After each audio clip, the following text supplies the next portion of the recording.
तो बच्चों, क्या आपको लगता है हम इतना बड़ा दिल बना सकते हैं कि हम दिखा सके कि परमेश्वर का प्यार कितना महान है? कितना बड़ा बनाना चाहिए?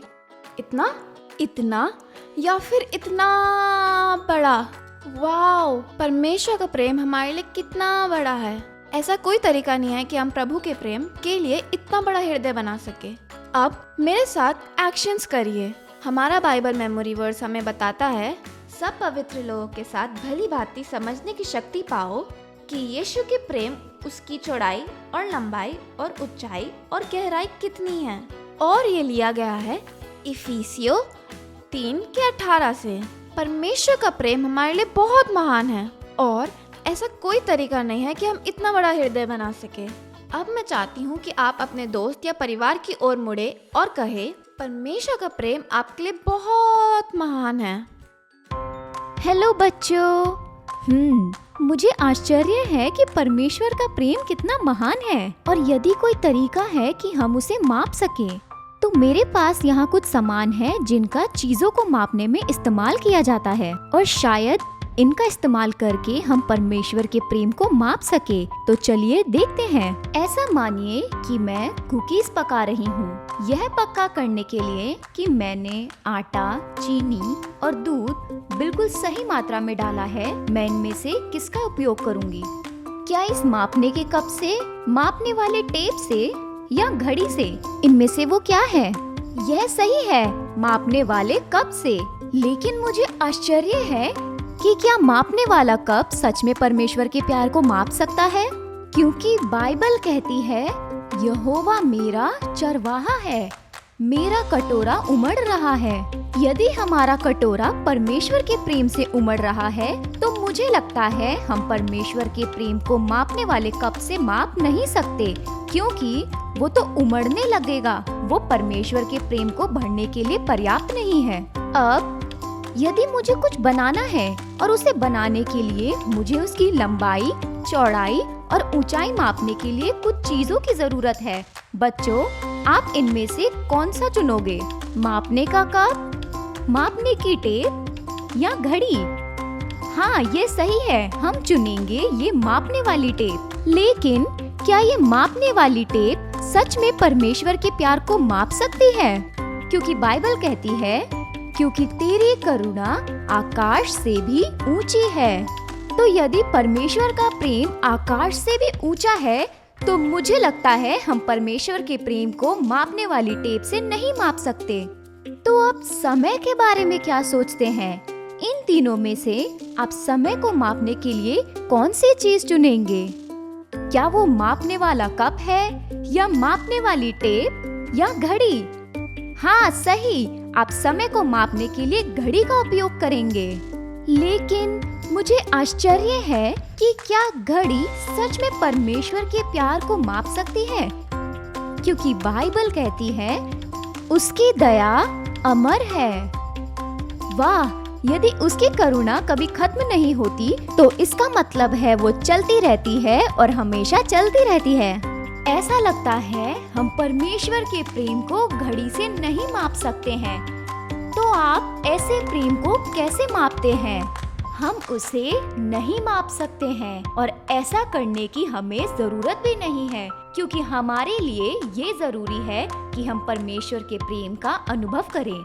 आज आप सबके लिए मेरी प्रार्थना है जो बाइबल स्मृति पद कहता है, इफिसियों 3:18।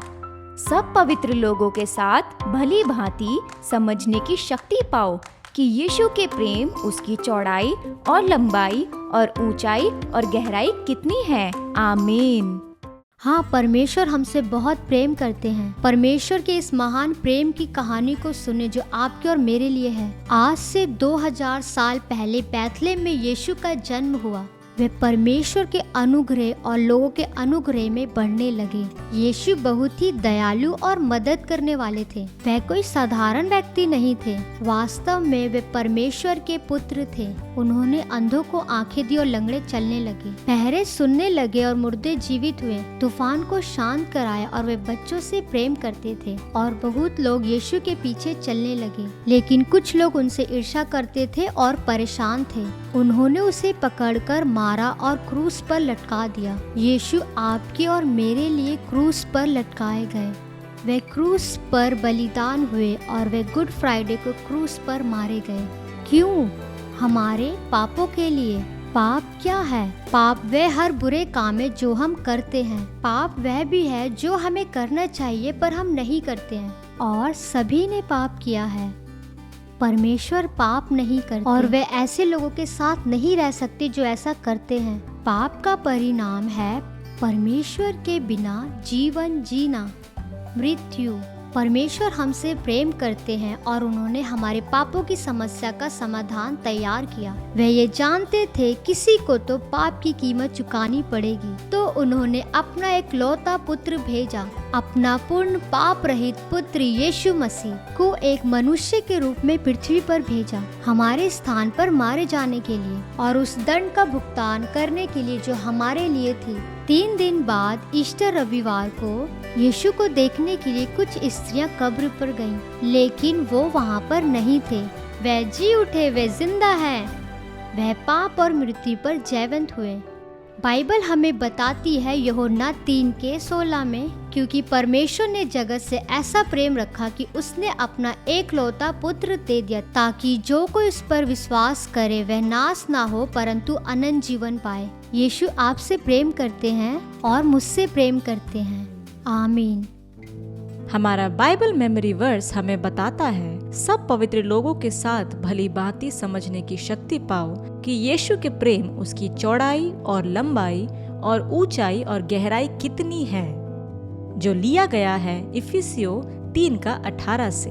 यीशु आपसे प्रेम करते हैं। आप क्या कर सकते हैं? उसको अपने जीवन में स्वीकार करें और उसे अपना प्रभु और उद्धारकर्ता माने। जब हम यीशु को अपना प्रभु और उद्धारकर्ता स्वीकार करते हैं, तब परमेश्वर हमें देखते हैं तो हमारे पापों को नहीं देखते हैं। जब वो हमें देखते हैं तो हम में पाप रहित यीशु को देखते हैं। यीशु ने हमें परमेश्वर के साथ सही करने के लिए हमारे पापों को क्रूस पर ले लिया।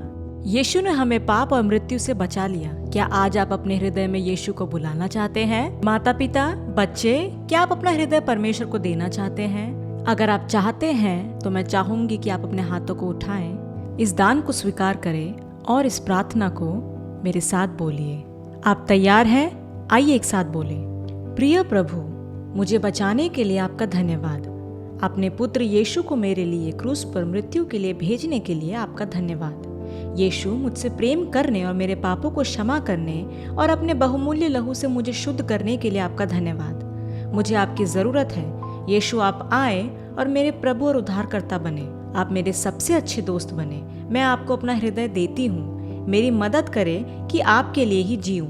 यीशु के नाम से आमीन। और क्या होता है जब हम यीशु को अपने प्रभु और उद्धारकर्ता के रूप में स्वीकार करते हैं? दान प्रदान होता है। यीशु ने हमें खुशी देने के लिए हमारा दुख उठाया। यीशु ने हमारी मुश्किलों को लिया, हमें शांति दी है। और यीशु ने हमें चंगा करने के लिए हमारी बीमारी को अपने ऊपर ले लिया। अगर आज आप बीमार हैं तो मैं चाहती हूँ कि आप मेरे साथ विश्वास करें कि आप चंगे हो सकते हैं। आप जानते हैं, अभी अभी मुझे कोविड हुआ था और मैंने प्रार्थना किया, प्रभु इस कोविड को दूर करें। और आप जानते हैं, एक चमत्कार हुआ, क्योंकि दूसरे दिन जब मैंने अपना टेस्ट किया तो मैं कोविड से चंगी हो चुकी थी संपूर्ण रीति से, अगले दिन ही। वाह!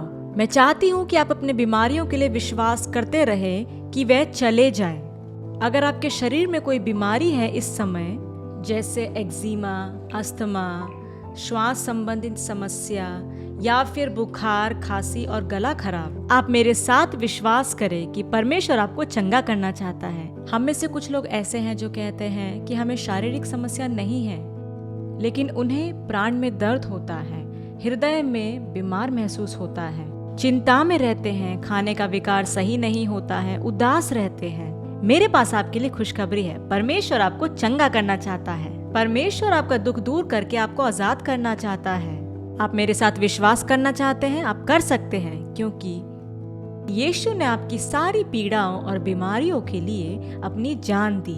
क्या हम एक साथ प्रार्थना करें? यीशु, मेरे लिए क्रूस पर अपनी जान देने के लिए धन्यवाद। आपका धन्यवाद कि मैं अपनी सारी बीमारियां और दर्द क्रूस पर डाल सकता हूं, और बदले में आप मुझे मेरे शरीर और आत्मा में संपूर्णता देना चाहते हैं। चंगाई के चमत्कारों के लिए आपका धन्यवाद। मैं आपसे प्रेम करता हूँ, यीशु के नाम से मांगते हैं। सब बोलेंगे आमेन।